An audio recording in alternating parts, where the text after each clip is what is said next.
ቀለውላው ቀርና አፍሪቃን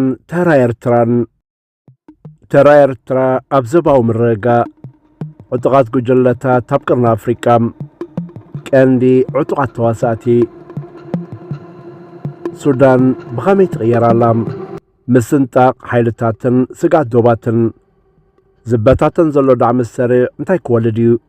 ኢትዮጵያ፣ ሱዳን፣ ደቡብ ሱዳን፣ ሶማልያ ኣብ ነውፂ ኢትዮጵያ ኣብ መድረኽ ሓደገኛ ምፍጣጥ እዚ ኤኤን ሚድያ እዩ።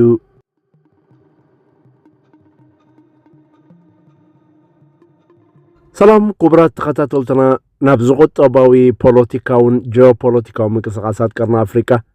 ከምኡውን ንሃገርናን ዞባናን ዝጸሉ ዓለማዊ ኩነታት ብዕምቆት ዝትንትን መድረኽና እንኳዕ ብሰላም መጻእኩም። ኣብዚ ናይ ሎሚ ትሕዝቶና ነቲ ኣብ ዞባና ዝኽሰት ምስሓብ ሓይልታትን ዕጡቃት ጉጅለታትን ብፍላይ ድማ ነቶም ኣብ ሱዳን፣ ሶማልያን ደቡብ ሱዳን ዘንጽላሉ ውሽጣዊ ምስንጣቓት ከምኡውን ነቲ ኣብ ኢትዮጵያ ዝረአ ዘሎ ሓደገኛ ምፍጣጥ ብምርኣይ ኤርትራ ክትወስዶ ዝግባእ ዲፕሎማስያዊ ሚዛንን ስጉምትን ሚዛኑ ብዝሓለዉ ኣገባብ ብዕምቆት ዝድህስስ እዩ። ዝተፈላለዩ እዋናዊ ጸብጸባት ዳሃሲሱን ኣዋሂዱን ዘምሕረት ወለ ሰማታት ኣደልይዎ ኣሎ። ሰዒድ መሓመድ ነባኸም ከብለ ምሳና ኾንኩም ንህልውን መጻን ዞባናን ጸጥታዊ ኩነታት ክትምርምሩ ብኽብሪ ዕድም።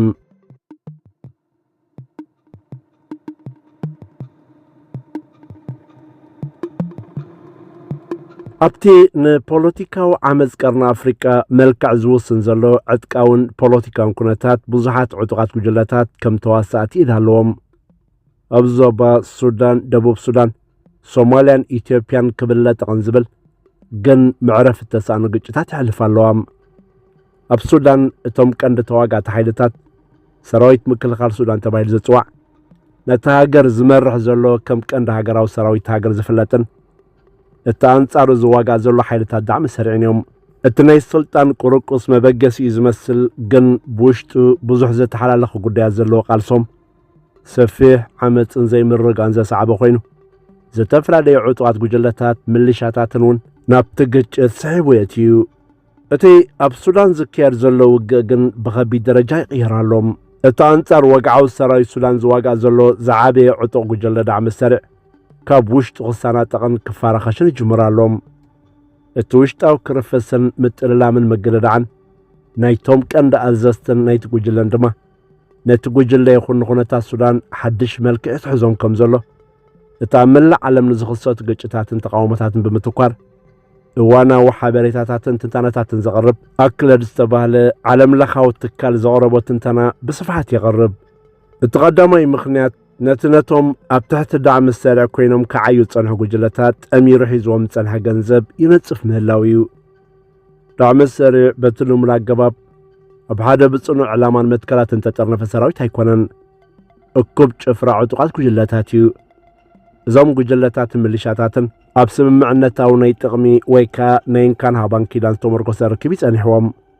ብመሰረቱ እቲ ናይ ዳዕሚ ሰሪዕ ማእከላይ መሪሕነት ንዝተፈላለዩ ናይ ከባቢ ዓሌታዊ ዕጡቃትን ንዓበኛታት ጉጅለታትን ቁጠባዊ ዓስብን ናይ ውግእ ዝምታን ብምቕራብ እሙናት ገይሩ ሒዝዎም ጸኒሑ እንተኾነ ብፍላይ ከም ካርቱም ዝበሉ ኣገደስትን መኽሰብ ዘለዎም ዞባታት ካብ ትሕቲ ቁፅሩ ምስ ወፁ ዳዕሚ ሰሪዕ ዝነበሮ ናይ ገንዘብን ጸጋታትን ብሩእ ተዳኺሙ እዩ። ካብቲ ቀንዲ ኣዛዚ መሓመድ ሓምዳን ተጋሉ ሕሜቲ ንበይኑ ዝቋጻጸሮ ዝተወሰነ ሃብቲ ማዕድናት ወፃኢ ድማ እቶም ንውሳን ጉጅለታት ዝንቀሳቐስሉ ከምኡውን ራስዮምን ዘሚቶምን ሃብቲ ዝገብሩሉ ከባቢ ድኹም ስለ ዝኾነ ዕግበቶም ባይታ እንዳዘበጠ ክመጽእ ጸኒሑ እዩ። ብዘይዞም ቁጠባዊ መተባብዒታት ድማ እቶም ምልሻታት ተኣማንነቶም እንዳተበታተነ ክመጽእ ጸኒሑ እዩ። በዚ ድማ እቶም ዕጡቃት ካብቲ ዝተረፈ ጸጋታት ንምምቕቓል ንሓድሕዶም ኣብ ውግኦም ተጸሚዶም ዘለዉ። ብኸምዚ ኸ ናብ ሰፊሕ ዘመተ ኣብ ልዕሊ ሰላማዊ ሰብ ዝቐንዐ መጥቃዕትታትን ከምቲ ኣብ ኢትዮጵያ ኣብ ፈቐዶ ክልላት ልሙድ ኮይኑ ዘሎ ድማ መበጆ ገንዘብ ንምሕታት ኢልካ ዝግበር ጭውያታት ሰላማውያን ሰባት ገኒኑ ይረአሎም። እቲ ከም ካልኣይ ጉዳይ ዝረአ ድማ ላዕለዎት ኣዘዝቲ ዳዕሚ ሰሪዕ ዝነበሩ ምኽዳዕን ናብ ሰራዊት ሱዳን ምጽምባርን እዩ። እዚ ተርዮ ናይቲ ውድቀት ዝለዓለ መርኣያ ኮይኑ እቶም ሳፋናን ኣኑር ኣልጎባን ዝተባህሉ ክልተ ላዕለዎት ኣዘዝቲ ዳዕሚ ሰሪዕ ሰዓብቶም ኣኸቲሎም ናብ ሰራዊት ሱዳን ምጽምባሮም እዩ። እዚ ዓብ ምግማዕ እዩ። ምኽንያቱ ክልቲኦም ኣዘዝቲ ናይቲ ዓንዲ ሕቆ ዳዕሚ ሰሪዕ ዝኾነ عرباو قبيلة موكل ناي محمد رزايقات عليت أبالات لزخونيهم نايزيوم مرح راح ندعم السرع اتوم تمساسال تصفح زنبرم ابت مرحنت امنت يطفو خمزلو زمسكريو اتوم ابتحت تسلال دعم السرع تسليفهم تصنحو افراقل عليتات دما زعكس برتاتن زحام قعدكن كومون تحوت حكمنا وكنكنن بحفشا ادلوي قطمهم كمزلو بمتكاس تواسينا نابولو يمارو رخمزلو قلت سنهيو بزي مغنيات دما اتوم قجلتات نماكلا ازن مرحنتن دعم السرع بكن للسعبو نابت مبوك ولاو قبيلاو مننتهم لا تمرسو بب قبيلهم يولادو بخمزلو ينقر التسالسة يزقرب مخنيات دما سراي السودان نتاوش تدعم السرع تفترة من مقال يتقاملو ملاويو سراي السودان نزوم السنتاقات بنت فتي تقاملو مالهم التسراوي تناي كبابش ماقلتات بتاريخ دما تقاناقن تمرحين لدعم السرع زنو برحاويسو بمتكام نتوم زتررو أزاست دعم السرع نخدعو أمس داعو وتالهم بزوم حدثت قبيلاو مشارخ تترقف سراي السودان حجي أبسمين دارفور زولو مريت نملاس عبيت حدث مدقعتات نمجمار عب عدل هزي ركب كالي كم رابعي مغنيات زتكاس مبتتان نيتي عليتاو كيلاناتيو التوشتاو قروقز دعم السري أمونغ عرب عطقات راح تحسر يكونن دعم السري مستم عرب زيكونو نايك ألم نعبنياتات قجلتات بغندو عرب زيكونو محبرسب نوبازو قمو SPLM حويسو بوليتيكاون سلطان كيدان مسريت نيريو زكيدان زي زنقجلتات زياتهم بتاريخنا حال حدوم تواقو سلزنبرو كم جمرتون أزيزي رقوي نيرو أبز غرابة أوان دما اتكبابياون عليتاون كمتاتات نت بوليتيكاو علاماتات حاليفو اللهم وتواد دعم السريع SPLM نحاد حدوم بمكة حد هر مكساسهم بقاهد تكاچوم يوم اتابناي معدنات مريت تلعلى أزيو كبابياو مسحاب دما نتكيدان بدرجة قد أرفع بيلو اللهم إذ غمز بلا كونتات نتوشت وقا كعرفو زي كونس ملكو خمز غير مالت موتيت كمز خونك قبريو بزد ما كابيلاو قجلتات كبر كتيو مالتيو اتي بحبرات إمارات عرب زدقف دعم السرع دما بخمز سقيلو مهمينو خطف زي كونس اتما كلاي أزاب زفرسلو اتوم ناي كبابا أزستي تتقنت إلوم كم نتس أسقر أحقراو عصوبات كوينم كون قاساقسيو خليهم منالباتون إمارات نتوم ززدلوا ويور نخلهم ندقفت علامة ختساقون كتفت انتخون إذا دما نتعامز كاب دوبا السودان حليفو نابتوم تنكفت قراب تاقرات كم جاد دبوب سودان إثيوبيان كساقروناي مخال سقاتالوهم ناب سوماليا مسنساقر اتاب سومال زركب عطو قجل إسلاما ومنقسي نايت قجل عالم لخاو السرحيتات أقداس ماكل دخوني متسالهم انتخونا الشباب اب صومال تعبلال عطو قجل خويني قلسلالهم نسو مس حيلتات فيدرالاو منقسي مسوم زت تحبابرو قبيلاو عطوقاتن مستوم حيلتات عقاب سلام سراويت حبرت افريكان ابنو حقيقه تصميد يركب الشباب سرحيتاتو ناب غوربيت كينيا بفلاي دما ابتوم نيدوب كوابيتات اسفافحيو ابي اثيوبيا ملسمس نبل كاب كلت قند بيره ايتنو ناشوناليست عتقاو منقسقاسات زفترو كلتات زلعالم منقسقاس كوين ترايلوم ازيوم التمسبيراو تقما امحرا تسلفوا عطقات فانون مسبيراو منقسقاس اورومو تسلف سراويت ناصنت اورومون اولانيوم كلت يوم وجلتات نمريتاون بوليتيكاون قطصراب زغبر قالسي مس فيدرالاو حيلتات زبزح غيزه مس حيلتات مكلخال اثيوبيا تدغاغامي حاليف دما مس حيلتات بوليسن صتان تغاچميوم ازبزن كللات اثيوبيا زلو زي مرغا كابتي اب كلل اوروميا زكيار زلو غحاليفو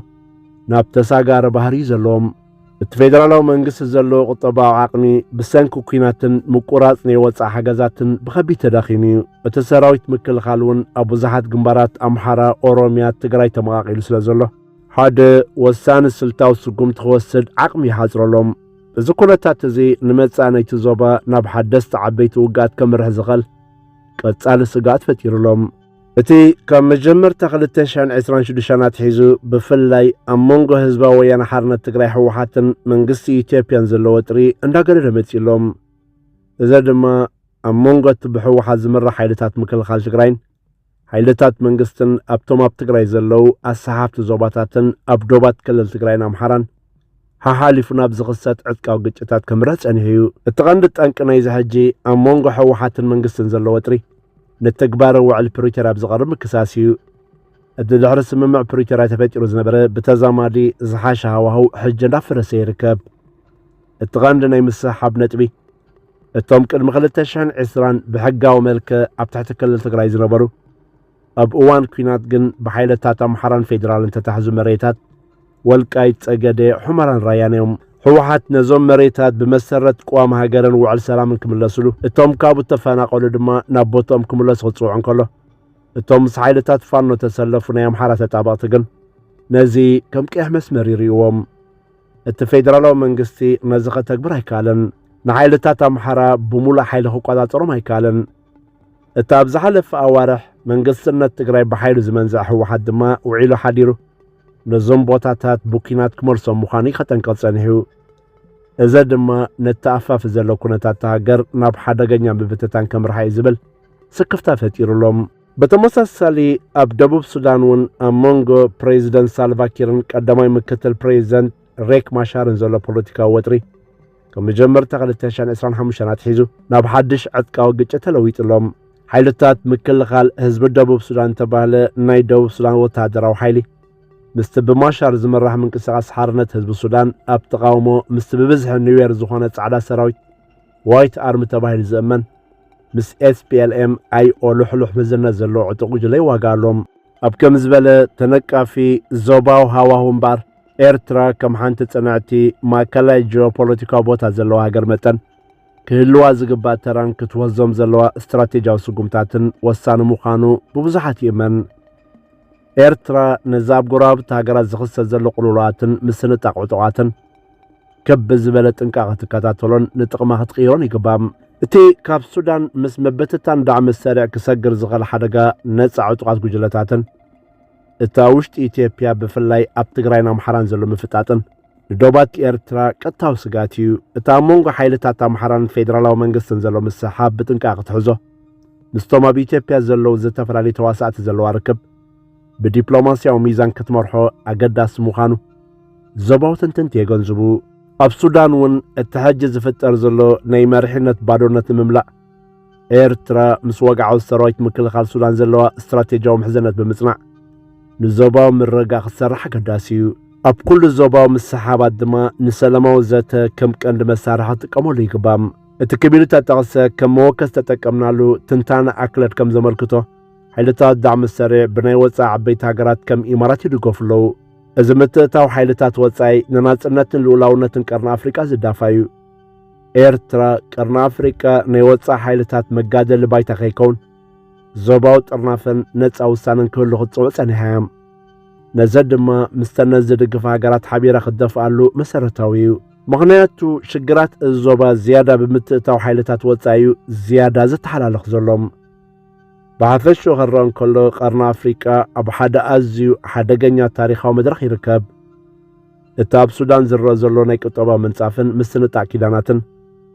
ነቲ ኣብ ሶማልያን ደቡብ ሱዳንን ዘሎ ቐጻሊ ኩናት ከምኡውን እቲ ኣብ ኢትዮጵያ ዘሎ ግጭታትን ሓድሽ ወጥርን ኩሉ ተደሚሩ ዞባው ዕኖት ከየስዕብ ዓብ ስጋት ኣሎም ኤርትራ ብወገና ኩሉ ኩነታት ብስትራቴጂያዊ ንቕሓት ብምግምጋም ንባዕላ ናብ ጥቕልውላው ተጎቲታ ከይተሳሕበት ካብ ሓደጋታት ክትከላኸልን እቲ ዘለዋ ተዛማዲ ርግኣትን ውሽጣዊ ሰላምን ንጽቦ ተጠቂማ ንመላእ እቲ ዞባ ናብ ምርግጋእን ሰላምን ንምምራሕ ወሳኒ ተራ ክትጻወት ትጽቢት ይግበረላ ክቡራት ተኸታተልትና እቲ ሎሚ ዘዳለናዮ ስትራቴጂያዊ ትንተና ዞባ ቀርኒ ኣፍሪቃ ኣብ ሰዛዚሙሎም ትሕዝቶ ብዙሕ ሓድሽ ሓበሬታን ዓሚቕ ኣጠማምታን ረኺብኩምሉ ክትኮኑ ተስፋና ሙሉ እዩ ነዚ ቪድዮ ላይክ ብምግባር ንኻልኦትን ሼር ግበሮም ወትሩ ሓደስ ምዕባለታት ብኣጋኽ በጽሓኩም ድማ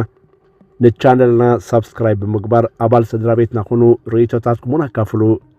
ሰላም